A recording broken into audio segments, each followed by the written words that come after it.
Okay, welcome to the one and only Ivan.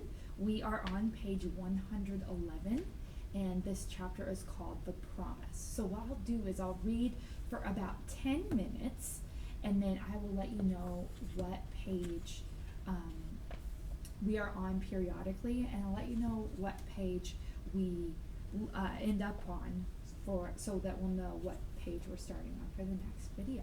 Here we go. The Promise. My domain gleams with moonlight when I awake to the sound of Stella's calls. Ivan, Stella says in a hoarse whisper. Ivan? I'm here, Stella. I sit up abruptly, and Bob topples off my stomach. I run to a window. I can see Ruby next to Stella, sleeping soundly. Ivan, I want you to promise me something, Stella says. Anything, I say. I've never asked for a promise before because promises are forever. And forever is an unusually long time, especially when you're in a cage. Domain, I correct. Domain, she agrees. I straighten my full height. I promise, Stella, I say in a voice like my father's. But you haven't even heard what I'm asking yet, she says, and she closes her eyes for a moment. Her great chest shudders. I promise anyway. Stella doesn't say anything for a long time. Never mind, she finally says. I don't know what I was thinking. The pain is making me all addled. Ruby stirred. Her trunk moves, as if she's reaching for something that isn't there. When I say the words, they surprise me. You want me to take care of Ruby?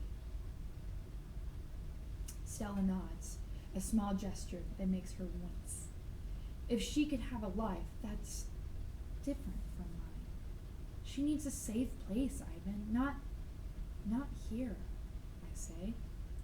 It would be easier to promise to stop eating, to stop breathing, to stop being a gorilla. I promise, Stella, I say. I promise it on my own words as a silverback. Page 114, Knowing. Before Mac, before Bob, and even before Ruby, I know that Stella is calling. I know it the way you know that summer is over and winter is on its way. I just know. Stella once teased me that elephants are superior because they feel more joy and grief than apes. Your gorilla hearts are made of ice, Ivan, she said, her eyes glittering. Ours are made of fire. Right now, I would give all the yogurt raisins in all the world for a heart made of ice. 5 men. Bob heard from a rat, a reliable sort, that they tossed Stella's body into a garbage truck. It took 5 men and a forklift. Page 116, Comfort. All day I try to comfort Ruby, but what do I say? That Stella had a good and happy life? That she lived as she was meant to live? That she died with those who loved her most nearby? At least the last is true. So what's happening right now is we just learned that Stella has died. And remember that she was quite sick and she had that problem with her foot, and she probably just died of old age. So now Ivan has to really take the lead and make sure that he's doing everything that Stella used to do for the little baby elephant. And the last page, when they were talking about a forklift, I just realized that they were talking about picking up Stella's body and putting it into a truck to haul it away. Page 117, Crying. Julia cries all evening while her father sweeps and mops and dusts and cleans the toilets. When George sees Mac, he runs to him. I can only hear a few of his words. Vet should have. Wrong. Mac shrugs. His shoulders droop. He leaves without a word. When George wipes the fingertips off my glass, his cheeks are wet. He doesn't want to meet my eyes. Page 118. This chapter is called The One and Only Ivan. When all the humans have left, I sent Bob to check on Ruby. How is she? I ask when he returns. She was shivering, Bob says. I tried to cover her with hay, and I told her not to worry because you were going to save her. I glare at him. You told her that? You promised, Stella. You promised Stella, Bob lowered his head. I wanted to make the kid feel better. I shouldn't have made that promise, Bob. I just wanted. I pointed to Stella's domain, and for a moment it seemed like I'd forgotten how to breathe. I wanted to make Stella happy, I guess. But I can't save Ruby. I can't even save myself. I flop onto my back. The cement is always cold, but tonight it hurts. Bob leaps onto my belly. You are the one and only Ivan, he says. Mighty Silverback.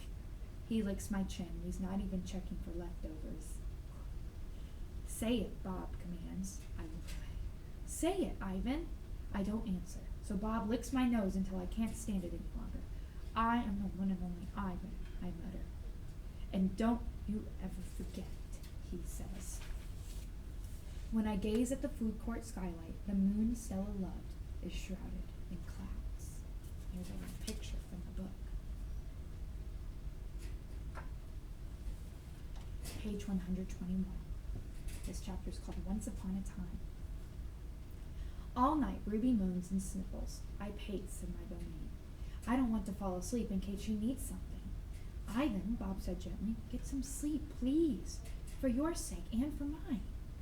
Bob can't sleep unless he's on my stomach. I hear a stirring. Ivan? Ruby calls. I rush to my window. Ruby, are you all right? I miss Aunt Stella, Ruby sobs. And I miss my mom and my sisters and my aunt and my cousins, too. I know, I say, because it's all I can think of. Ruby sniffles. I can't sleep. Do you know any stories the way Aunt Stella did? Not really, I admit. Stories were Stella's specialty. Tell me a story about when you were little, Ruby pleads. She puts her trunk between the bars. Please, Ivan. I scratch the back of my head. I don't remember things, Ruby, I admit. It's true, Bob says, trying to be helpful. Ivan has a terrible memory. He's the opposite of an elephant. Ruby let out a long, shivery breath. Oh, well, that's okay. Night, Ivan, and Bob. I listened to Ruby's soft sobs for a long time, for long, horrible minutes. Then I hear myself saying, once upon a time, there was a gorilla named Ivan. And slowly and deliberately, I tried to remember. Page 123, The Grunt. I was born in a place humans call Central Africa, in a dense rainforest so beautiful no crayons could ever do it justice. Gorillas don't name their newborns right away, the way humans do. We get to know our babies first. We wait to see hints of what might yet be. When they saw how much she loved to chase me around the forest, my parents decided on my twin sister's name, Tag. Oh, how I loved to play tag with my sister. She was nimble, but when I got too close, she would leap onto my unsuspecting father. Then I would join her, and we would bounce on that tolerant belly until he gave us the grunt, the rooting pig sound that meant enough. The game never got old, although my father may have disagreed. Page 125, Mud. It didn't take long for my parents to find my name. All day long, every day, I made pictures. I drew on rocks and bark in my poor mother's back. I used the sap from leaves. I used the juice from fruit. But mostly I used mud. And that is what they called me. Mud. To human, mud might not sound like much, but to me it was everything. Page 126, Protector. My family, which humans call a troop, was just like any other gorilla family. There were 10 of us, my father, the silverback, my mother, and 3 other adult females, a juvenile male called a blackback, and 2 other young gorillas. Tag and I were the babies of the group. We squabbled now and then, as families will, but my father knew how to keep us in line with a simple scowl. And for the most part, we were happy to do what we were meant to do, to feed and forage and nap and play. My father was a master at leading us to the ripest fruit for our morning feast and our finest branches for our night nets.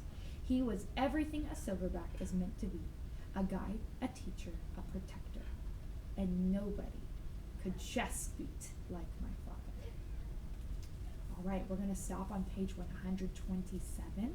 So it sounds like Ivan is starting to remember back to when he used to live in the forest. So that's very interesting, and I'm sure we'll hear more about Ivan's life in the story to come.